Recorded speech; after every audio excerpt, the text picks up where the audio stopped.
Welcome to Facts, Fiction and Faraway Lands, your Friday ticket to wonder, words and the wide world. Why do popcorns pop? Popcorn isn't just tasty, it's a science experiment that explodes in your mouth. Every corn cob has tiny seeds called kernels. Now, popcorn kernels are special. They wear a watertight jacket. Fancy, right? And inside that jacket, a tiny seed and a little drop of water. Now here comes the fun part. Imagine this kernel sitting in a hot pan chilling out. Suddenly it starts to sweat. The water inside heats up and turns into steam. The steam shouts, "Let me out!" The shell says, "No way!" So the pressure builds and builds and builds, and then kapow! The seed explodes from the inside, flipping itself inside out like a superhero doing a backflip. And that, my friends, is your delicious, fluffy popcorn. So the next time you hear pop, pop, pop from the kitchen, just remember, it's not just cooking. It's a mini science show happening in your snack bowl. In the quiet and scenic village of Willowbrook, nestled among the lush green hills and meadows, lived a young artist named Oliver. With unruly chestnut hair and eyes full of wonder, Oliver had a natural talent for art.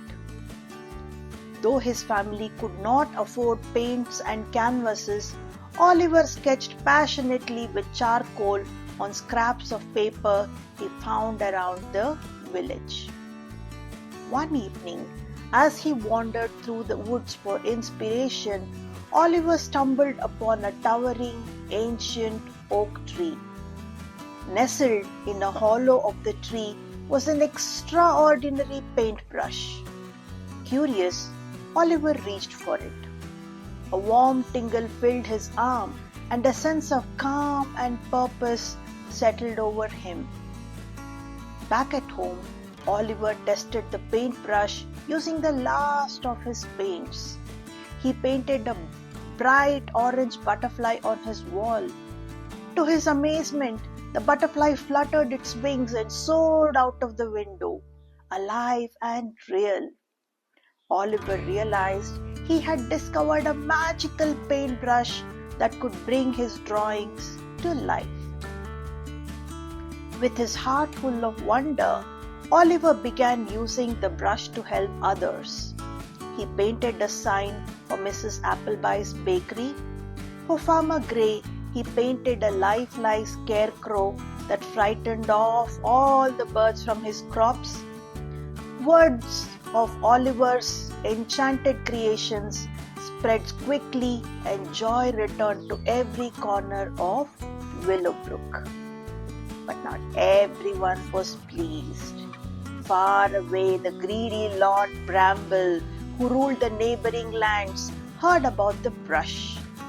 Desiring its power for his own gain, he sent his henchmen to steal it. But Oliver, now wise to the brush's value, had hidden it under the floorboards each night. The thieves found nothing and returned empty-handed.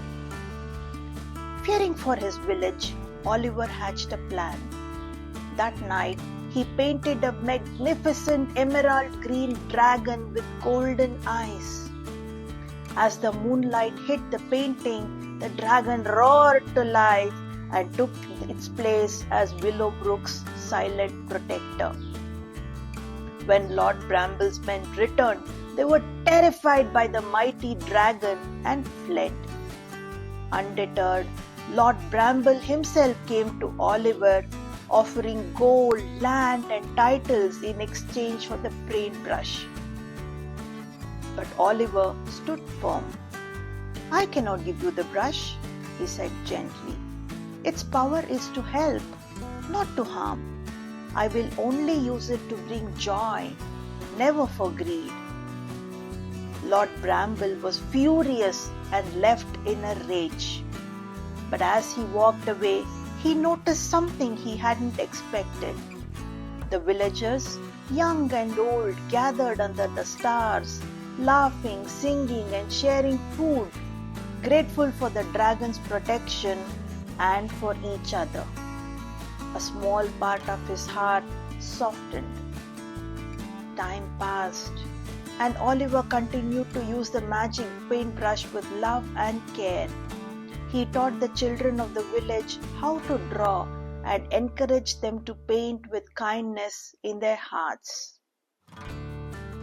In his old age, Oliver returned to the oak tree and gently placed the paintbrush back into its hollow. He understood that true magic was never in the brush. It was in the heart of the person who used it. And so, the legacy of the magic paintbrush lived on in every act of kindness, every brush stroke of wonder, and every child who believed in creating joy for others. This was the story of the magic paintbrush. This week, we are flying to the Denmark in Europe. The capital city of Denmark is Copenhagen. Did you know Denmark is the birthplace of Lego? Let's travel to the charming town of Billund in Denmark, where something small but magical was born nearly 100 years ago. In 1932, a kind and clever carpenter named Ole Kirk Christiansen began making wooden toys. One day, he created a tiny brick that could snap together with others. And just like that, Lego was born. But wait, do you know where the name Lego comes from? It's from two Danish words, leg got, which means play well. And that's exactly what children have been doing ever since. From tiny bricks to towering castles, from robots to race cars, Lego bricks have helped children around the world to build their own little universes. And guess what? There's even a real-life Legoland in Billund, a theme park full of rides, models, and adventures, all built with Lego bricks. Kids from all corners of the world visit it every year. So next time you build with Lego, remember, you're not just playing, you're building dreams one brick at a time.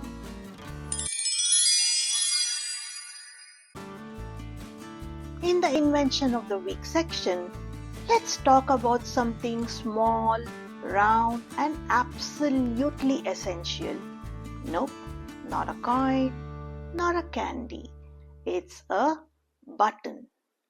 Did you know the very first buttons were made thousands of years ago in none other than the Indus Valley civilization? And get this, they were carved out of curved shells, stylish, shiny, and super cool. But here's the twist, they weren't used to fasten clothes at all. That's right, early buttons were fashion accessories, a symbol of wealth and status. In fact, some were so valuable, people could settle their debts by plucking a fancy button off their tunic and handing it over. Here, take my button, and we are even. It wasn't until the 13th century AD that clever humans thought, wait, what if this button went into a hole and actually held clothes together? And so, buttonholes were born. Before that, buttons just sat on loops or hoops, looking pretty. As clothing styles got more fitted and fancy, buttons became the perfect way to keep things snug, whether it was a royal robe or a king's jacket. And Today, we may take them for granted, but the next time you face in a button, give it a little salute for being a tiny invention with a big story.